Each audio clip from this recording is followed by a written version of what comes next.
Compañeras, compañeros, camaradas, todas, todos, bienvenidas una vez más a este espacio de la 4TV, en donde estamos reflexionando de manera colectiva con compañeras y compañeros de diferentes tradiciones, de diferentes escuelas, de diferentes experiencias.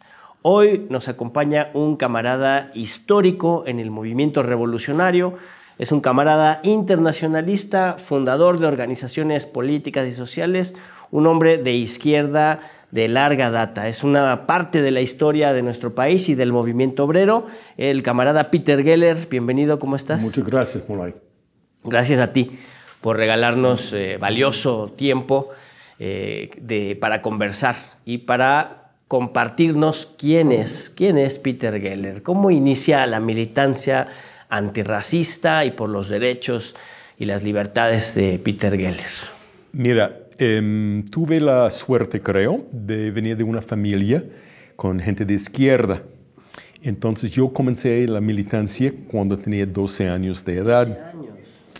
Y desde entonces no he parado. Comencé en Estados Unidos, donde nací.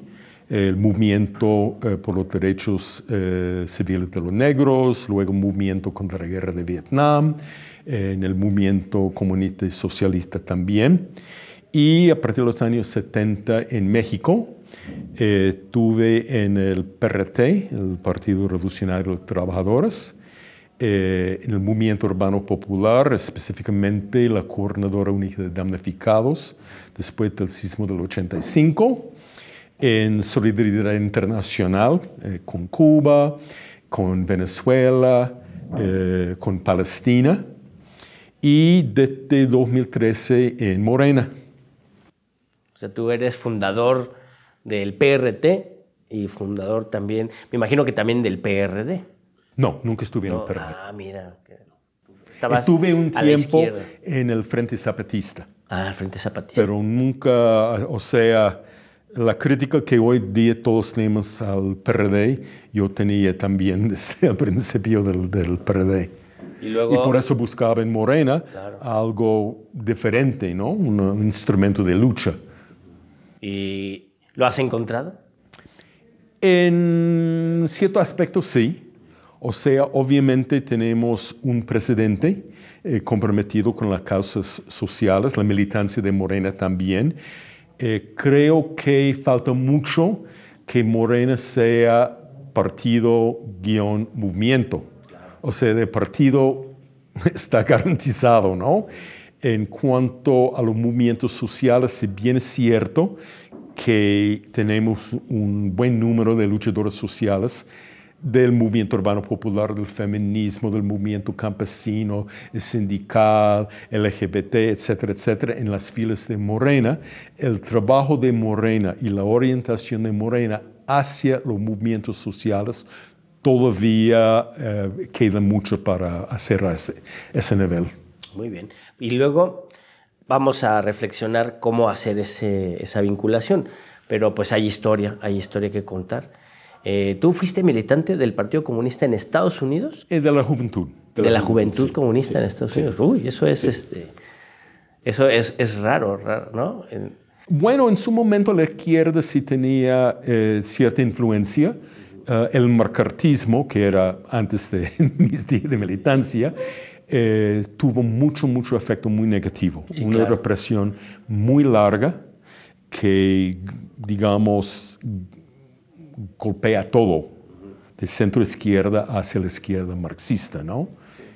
Sí, porque ahora, digamos que desde hace unos 5 años para acá han surgido estas figuras como Bernie Sanders, ¿no? Y se ha planteado esto del socialismo en términos muy como rooseveltianos, ¿no? Pero ya, digamos, no está tan mal visto el decir que uno es socialista, democrático, ¿no? Sí. O sea, en México también, o sea, no hace falta luchas sociales a favor del medio ambiente, feministas, derechos humanos, sindicales, etcétera, etcétera. Lo que es diferente de hace 60 años, tal vez 50 años, es el proyecto de una nueva sociedad. Estratégico. Eso sí, hay dudas sobre la posibilidad de construir otro tipo de sociedad.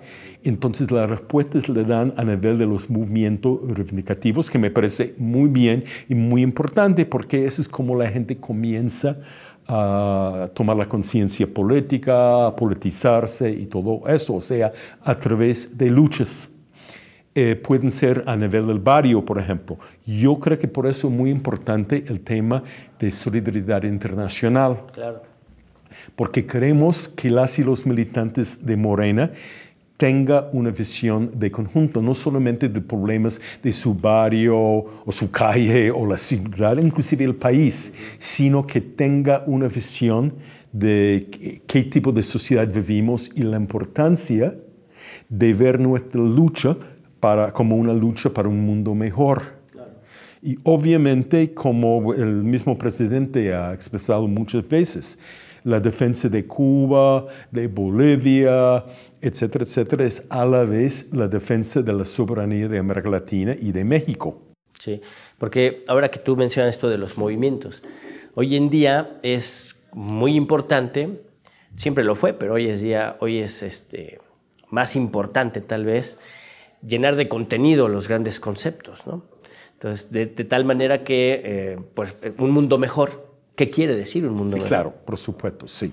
¿Qué contenidos le damos? Porque un fascista pero también aún así, yo creo que hay avances. Por ejemplo, a veces no usamos la misma terminología y eso es normal. Cada generación tiene su propia terminología. Su lenguaje. Si vemos, por ejemplo, lo que decían hace 100 años sobre feminismo, la palabra, el término, hoy día lo usamos en diferente contexto.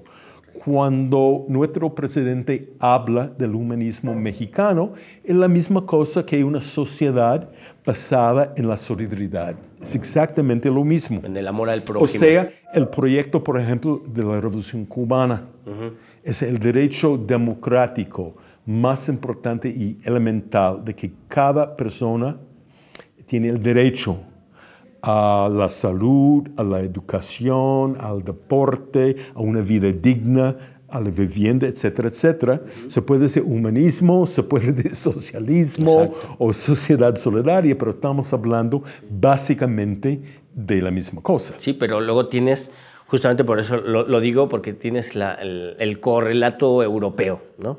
En donde socialdemocracia en este momento pues es derecha, ¿no?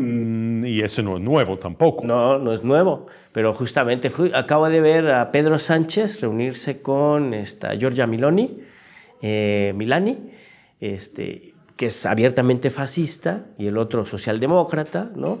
Reunirse y abrazarse y decir estamos de acuerdo en todo, sobre todo en la cuestión migratoria.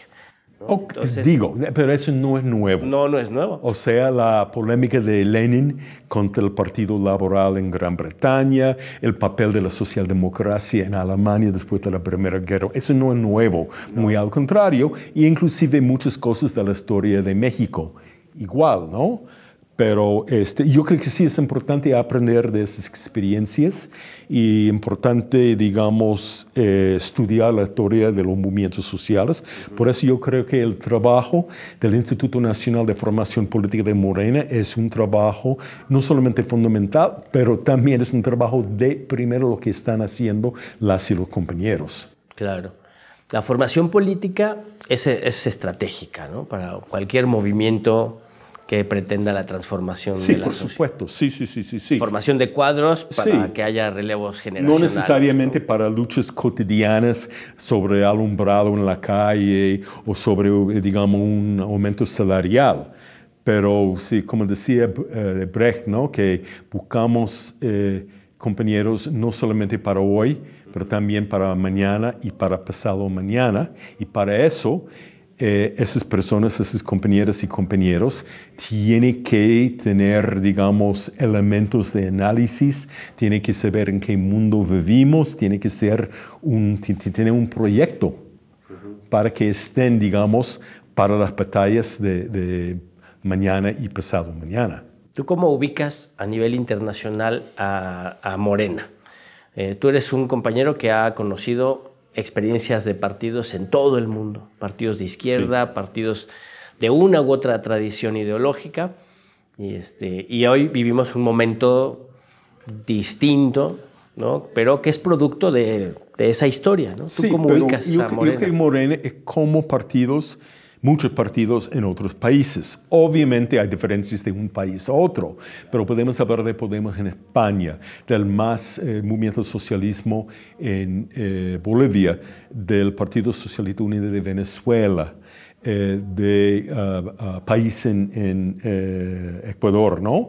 Hay muchas experiencias así de partidos que se identifiquen, en el caso de Morena, abiertamente como de izquierda, el PT en Brasil, otros partidos, pero han superado un poco la vieja visión de un partido con no solamente una ideología muy definida, pero también con posiciones sobre temas en otros países y sobre cuestiones ideológicas.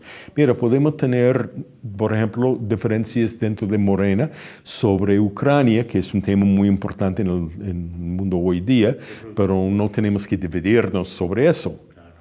Tal vez si viviríamos en Ucrania sería diferente, pero en México no hay ninguna razón por la cual ese tipo de debates no pueden darse en el contexto de Morena. Lo que yo he visto, lo que ha sido mi experiencia en Morena, es que la base, independientemente si viene de las universidades, del campo, del movimiento sindical, colonos, sí hay un interés en saber de Cuba, de Venezuela, de Vietnam, de Palestina, y hay en el pueblo en general un instinto, podemos decir, nato a la solidaridad. Tenemos una gran ventaja cuando hacemos ese tipo de trabajo de solidaridad en México, por ejemplo, en defensa de Cuba en contra del bloqueo, que las raíces antiimperialistas del pueblo mexicano son muy profundas. Y esa no es la situación en todos los países. Y en México sí. En realidad ha sido fácil hacer el trabajo de solidaridad internacional en México, porque la gente entiende lo que significa tener la bota imperialista sobre el cuello, ¿no? Y también, o sea, como parte de nuestra historia y nuestra cultura, sí, por eso, es mandar un invasor imperialista en una cajita. Por supuesto, sí. Eso es parte de la cultura política del país. Hasta el PAN, cuando estaba en el gobierno, con toda la política neoliberal que conocemos, votó siempre en contra del bloqueo a Cuba y todo eso. Pero ¿no? ahora están... Ahora sí. Contra Venezuela. Se han recorrido siempre a la derecha, ¿no? Por supuesto, sí. El PRD también. Sí. ¿Es natural ese recorrido a la derecha? Bueno, hay una polarización en la sociedad mexicana. ¿Quién es culpable de esa polarización, Peter Geller? El mismo desarrollo de la lucha de clases. O sea, hay gente que habla de reconciliación. Entonces yo digo, ¿reconciliación entre qué? Entre un proyecto que busca la transformación radical y revolucionaria de la sociedad mexicana, que busca poner fin al régimen neoliberal, que busca poner fin a los privilegios de unos cuantos y reconciliar eso con los mismos neoliberales y los patrones y los eso es obviamente imposible. En la práctica vemos eso, hay una polarización, lo vemos en los medios, lo vemos en la agresividad de los partidos de derecha, los partidos conservadores, eso es natural. Es el bloque de la derecha. Implica que la cuarta T está avanzando. Está avanzando, exactamente. Cuando los perros ladran es porque alguien se está moviendo, sí, ¿no? Claro, sí. Cuando hay sonido, hay no es una pequeña disputa entre diferentes caudillos para repartir el pastel, ¿no? Sí. Estamos hablando de dos proyectos antagónicos sobre el tipo de sociedad que buscamos. Un proyecto que pone los intereses de las mayorías, como dice el presidente, primero los pobres, contra otro proyecto que busca los intereses de los privilegiados, de los banqueros, de los imperialistas, del capital. Y en una transición, además, en un momento de la historia de la humanidad donde tenemos una carrera contra el tiempo, ¿no? Sí, Porque claro, por supuesto. el capitalismo en su desarrollo nos ha traído a un momento en el que estamos a punto de volar la naturaleza por los aires. Sí, por supuesto. Ese es otro aspecto. Bueno, yo sigo reivindicando el marxismo, pero es otro también concepto del marxismo como una ciencia. O sea, que el marxismo ha retomado, incorporado temas que no eran tan obvios hace 100 o 150 o 200 años. El tema de la defensa del medio ambiente, como mencionas, el tema del género, el tema de diversidad sexual, todo eso se ha incorporado en todos los países en el trabajo cotidiano y en los planteamientos programáticos del marxismo. Y en Morena, inclusive entre los que no se consideran necesariamente marxistas, esos temas sí son muy, digamos, vivos. Ya. Haciendo un poquito de historia, Peter. Tú en Estados Unidos, entonces militaste desde muy jovencito muy en la joven, Juventud Comunista. Sí. Y luego eso te llevó a la militancia por los derechos de los negros, ¿no? Por los derechos civiles, ¿no?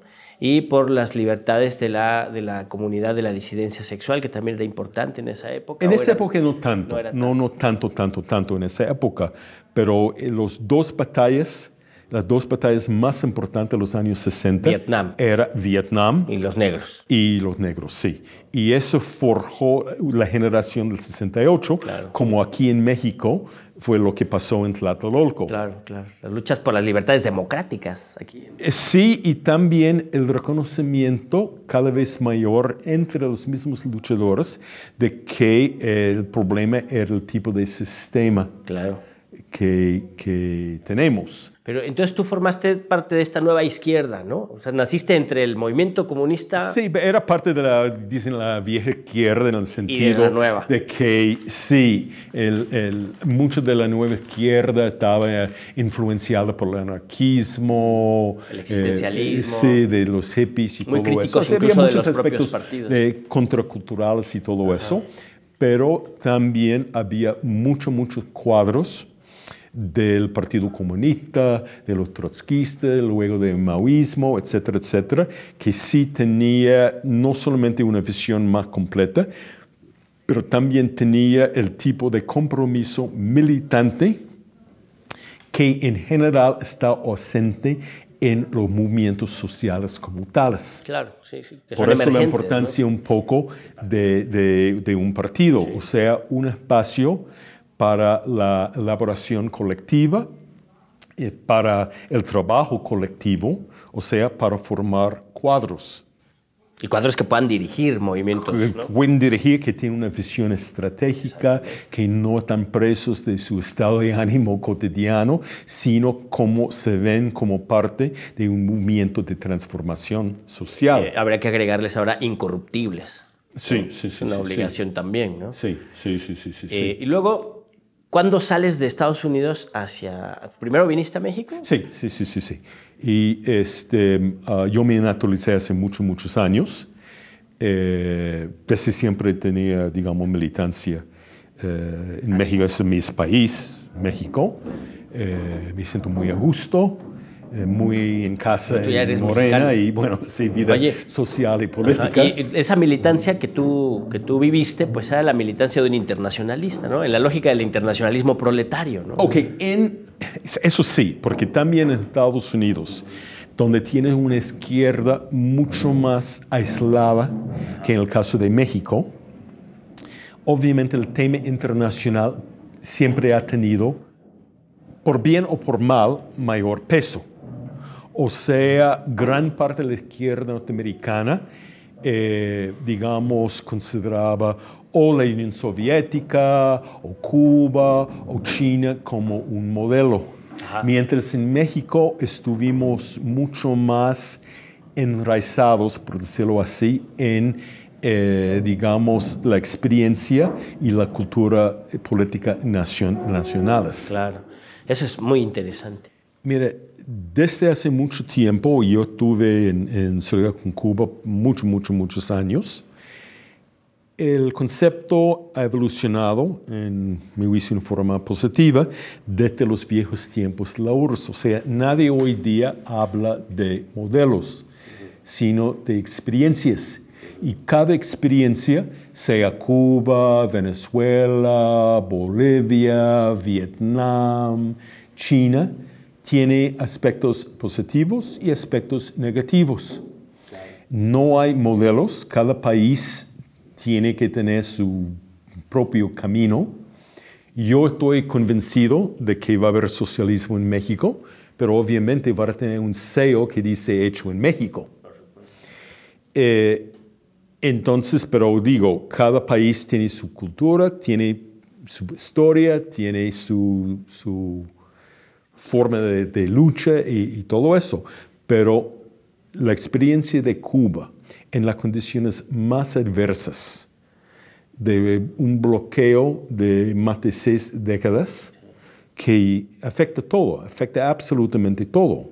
Un bloqueo que Estados Unidos ha intentado internacionalizar presionando a otros países que no solamente la revolución ha podido sobrevivir en esas condiciones, pero también a pesar de una situación económica muy difícil, en temas como la salud pública, la educación, deportes, todo eso, Cuba brilla en América Latina e inclusive a nivel internacional.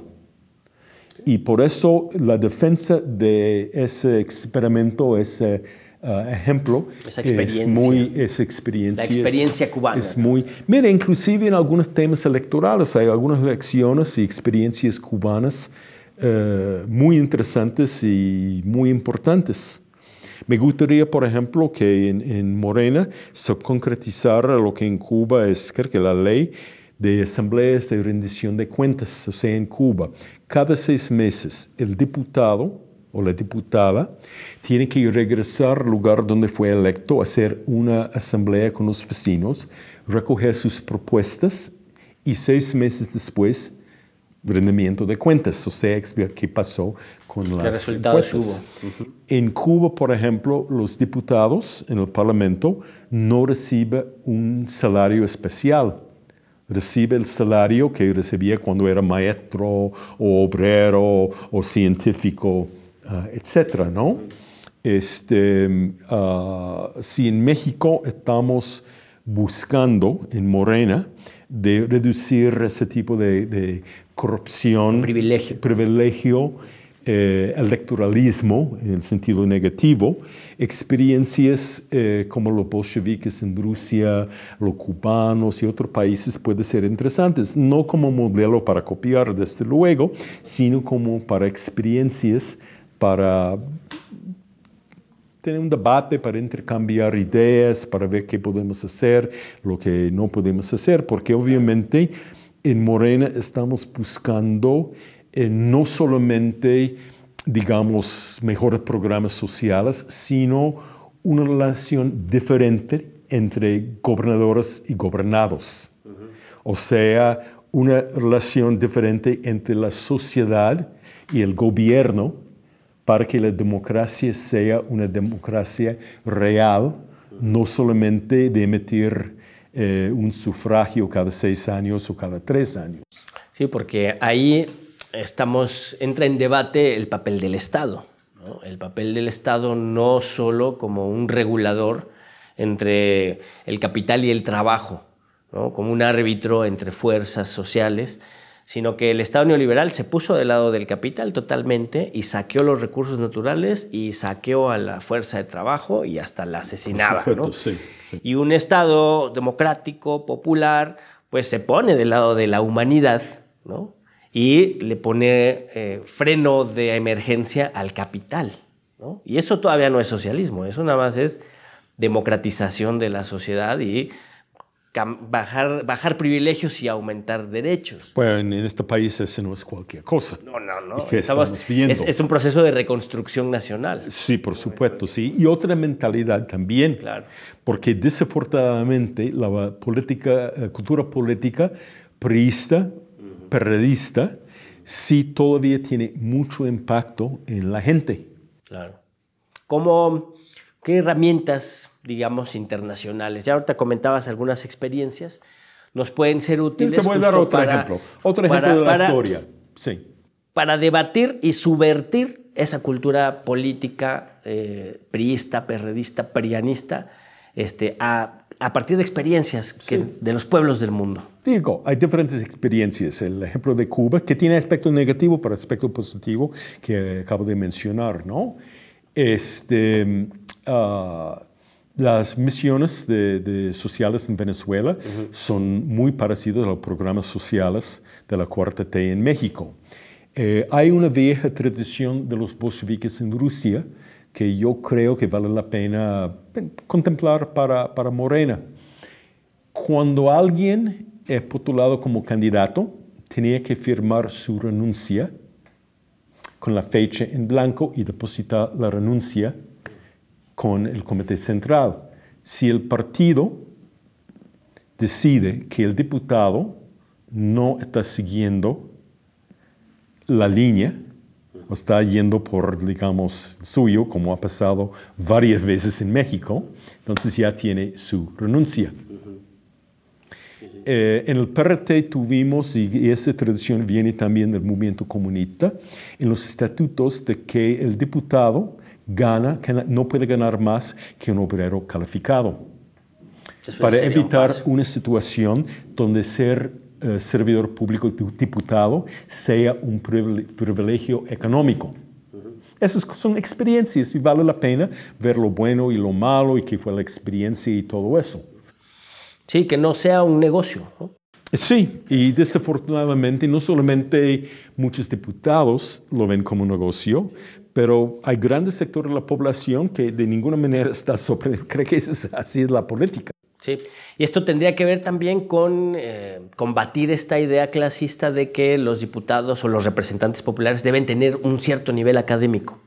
Bueno, es la vieja de Lenin decía que nuestra meta es que cualquier cocinero puede ser diputado o legislador, ¿no? Sí, una democracia pero verdadera. La cultura política priista, periodista está muy arraigada. Yo me acuerdo creo que la campaña de 2018, tuvimos una asamblea en mi edificio para la campaña de Morena y un vecino me dijo, si voy a la asamblea, ¿qué me van a dar? Exacto. Democracia. Yo le dije, tareas en la campaña. Dice, no. Yo sé qué quiere decir. Tareas. Sí, que me van a dar. Vas a recibir ni despensa, ni empleo, ni ningún, digamos, pero ese regalo. Vecino seguramente ya está recibiendo ahorita sí, su pero pensión. Sí, esa es otra cosa. Esas son conquistas sociales, no son privilegios que se da a cambio. Si participas aquí y ganamos, pues ganamos derechos para toda la población. Y eso es una batalla que hemos avanzado mucho en Morena, pero todavía falta. Sí, falta, pues claro que falta. Estamos dando los primeros Pero yo soy muy optimista. Y soy optimista no solamente en nuestro presidente, pero también en quién va a ser la o el próximo. ¿Cuál es la tarea estratégica del momento, Peter? Fortalecer Morena. Me preocupa mucho eso, para que sea realmente, por un lado, un instrumento de lucha, un poco como hicimos, por ejemplo, con la lucha de los maestros. Cuando Morena se movilizó en la forma clásica como debe ser, un número especial de regeneración, la marcha de 300,000 personas, en las calles hicimos una campaña junto con los maestros, ese debe ser como el modelo, ¿no? De avanzar en la lucha social, en la defensa del programa de la Cuarta T. Para mí, en este momento, una prioridad es garantizar lo que ha dicho el presidente, o sea, un sistema nacional de salud gratuito, comprensivo, o sea, integral. Primero los pobres, o sea, para todo el mundo. Si logramos eso significa un cambio real para el país y el fortalecimiento de Morena para que en 2024 podemos dar, digamos, cuadra por cuadra, colonia por colonia, la batalla. Porque estamos enfrentando como digamos, un enemigo muy poderoso, medios de comunicación muy deshonestos y sucios, y tenemos que garantizar que nuestro mensaje y nuestra verdad y nuestra campaña llega a toda la población. Claro. Pues ahí están las tareas, camaradas, hay que ponerles mucha atención. Peter Geller, es muy interesante el personaje que tú eres, porque no puedes negar que pareces un gringo, ¿no? Te ves como gringo, hablas como gringo, pero eres mexicano y eres de izquierda, ¿no? O sea, tal vez para la derecha norteamericana no habrá cosa peor que un militante revolucionario en América Latina, ¿no? Y que además esté contribuyendo y que se mantenga contribuyendo toda su vida a las causas de las y los trabajadores. Tú, ¿qué evaluación has hecho de este caminar, de este avanzar? ¿Cómo te sientes? No, me siento, mira, en primer lugar, el pueblo mexicano es un pueblo muy solidario. Hay muchos extranjeros aquí. Un extranjero, por ejemplo, que no tiene amigos mexicanos es porque no quiere. O sea, es muy fácil para un extranjero, y podemos ver esto con la gente que llegó de España después de la Guerra Civil, refugiados de Chile y Argentina, y hay muchos norteamericanos aquí también. El pueblo mexicano está muy abierto a gente de otros países, históricamente y hoy día, ¿no? Y es muy fácil la integración, ¿no? Política y socialmente, ¿no? Muy fácil. He estado, aparte de partidos, yo estuve en el movimiento urbano popular también, y luchas vecinales y todo eso, y realmente, si uno está comprometido y honesto y abierto, es bastante fácil funcionar en la sociedad mexicana, que es una sociedad muy abierta a cambio, a otras experiencias. Fíjate, es muy interesante, ¿no? Porque aparentemente, en términos generales, parece una sociedad más bien conservadora, ¿no? En algunos aspectos sí, pero también una octava parte mínimo, tal vez una sexta parte de la nación mexicana vive en Estados Unidos. Sí. Entonces, obviamente, hay diferentes influencias culturales y todo eso. Obviamente, hay una gran diferencia entre la colonia Roma y Guanajuato, por decirlo así, ¿no? Y obviamente el campo siempre es más conservador en lo social que las grandes ciudades. Pero este país esta sociedad ha hecho enormes cambios en pocos años sobre el tema indígena, gracias obviamente en gran parte a los zapatistas, al tema de género, gracias en gran parte al movimiento feminista, al tema de diversidad sexual, gracias en gran parte a esas luchas. Por supuesto. Y lo que en este momento estamos concretizando, lo que el presidente dice, el humanismo mexicano. Sí, claro. Sí, el humanismo mexicano como una reflexión permanente, ¿no? Una forma de ver la sociedad y nuestro papel en ella. Sí, pero en transformación. Por transformación sí. progresiva hacia la igualdad y la fraternidad. Sí. Que no es así en abstracto. Pero así, mira, aunque a lo mejor no tiene, digamos, mucha importancia en sí, pero esas batallas que diariamente se dan contra la discriminación, inclusive en los restaurantes, todo ese tipo de cosas muy importantes. Las batallas cotidianas. Sí, las batallas cotidianas para que cada persona tenga las mismas oportunidades. Y somos revolucionarios y estamos en contra de todo tipo, toda forma de opresión, todo tipo de discriminación. Esa es parte de nuestra identidad como gente progresista y también como militantes de Morena. Muy bien. cerramos, Peter, con esta última pregunta. Creo que tú eres, por lo menos para mí, la persona que más acervo tiene en términos de ¿libros? material cultural Sí. socialista, Sí. ¿no? Libros, bueno, pues hay bibliotecas, ¿no? Pero no, o sea, la persona que más versiones de la Si Internacional... quiere mi biblioteca, cuando muera ya está comprometida. Muy bien, excelente. Aquí ya lo firmamos ahorita al terminar. El que ha juntado la mayor colección de versiones de la Internacional. Sí. Seguramente serás tú. Tengo una versión canina de Perros Ladrando la Internacional, una versión en latín, varias versiones en reggae de Jaime Aquino, una versión muy bonita en náhuatl, versión mariachi. ¿En náhuatl, en mariachi? No, Las una dos. versión en náhuatl y una versión en mariachi. La tercera Tengo seguramente existirá. entendido que gracias al trabajo de mi amigo y nuestro compañero de Morena, Gabino Palomares, toda mi colección está disponible en todas las oficinas, delegaciones estatales de la Fonoteca Nacional. Ah, muy bien, muy bien. Pues hay que tomar nota de eso porque sí es una colección fantástica. Yo he tenido oportunidad de escuchar varias de esas, en esperanto también. Sí. Muy bien. Pues Peter Geller, muchas gracias. ¿Con qué nos despedimos? Muchas gracias, Mola, y saludos a todos. Gracias, Peter. Allá en su casita, píquele a like, comparte el enlace, reflexione, discuta, debata con sus vecinos, con sus amigas, en la sobremesa, con su familia, qué está pasando en nuestro país, qué está pasando en el mundo, cómo nos organizamos, cómo participamos, cómo luchamos para apretar el freno de emergencia de esta vorágine que destruye el planeta y hacemos un mundo más humano, más amable, más igual para todas y todos. Amén.